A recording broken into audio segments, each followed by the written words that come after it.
Hello, my name is Logan Keck, and I am currently majoring in applied science, or HVAC, and I came today to talk about Murphy's Law.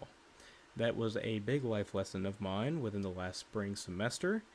I was in class and I was putting together a freezer. We were building an entire freezer project where we had to do all of the piping, all of the wiring, pressure checking, making sure everything was fine so it could run smoothly and could cool down a little box.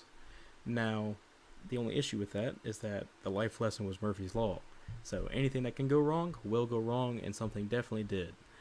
Me and my partner were putting together the project, and all the piping looked sound, all of the electrical looked great. I'm usually pretty good at the electrical myself, so I was able to fact check if anything was wrong, and it didn't seem like anything was wrong. Sure enough, we turned on the system, and it tried to turn on. The compressor, which is it's a part of the system that compresses gas super hot to make it a superheated vapor so that way it can travel through the system and release heat outside. That's actually how your heating and air works at home. Well, only issue with that is that the compressor wasn't turning on.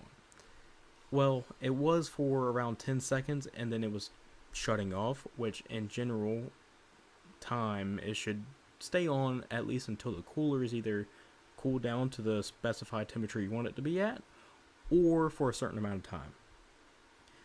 Now, it was cycling for 10 seconds. It would turn on and it would shut off after 10 seconds, which is not good. So we turned it off, checked everything, all the wiring was perfect, all of the piping looked great. We even got the instructor to come over and he said it was all perfectly fine. We turned it on. Sure enough, the compressor turned on and it stayed on for about 5 minutes, and the pressures on our gauges started looking good. It started cooling down the box, and then out of nowhere, the capacitor blew up. Shot a bunch of white smoke and quite literally popped the top off of it. It was loud. Everybody ducked. It was kind of funny. But nonetheless, I actually ended up getting a worse grade on that assignment because the system failed to run. Although I went to the instructor later on and talked to him about what happened, and had him even go through all of my electrical and all of my piping just to make sure that everything was fine, because I wanted to make sure I didn't do something wrong so I wouldn't do it in the future. Sure enough, I did nothing wrong. Sometimes with bad capacitors, they can just blow up.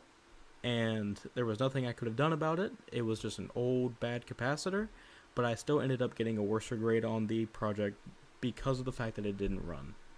And I kind of had to learn the lesson of sometimes you could do nothing wrong at all, and something will still go bad in your favor. Doesn't matter what it is. It could have, for all I know, it could have one of the coils could have shot out refrigerant, and that still would have been my fault, even though I would have had no power in my hand to stop that.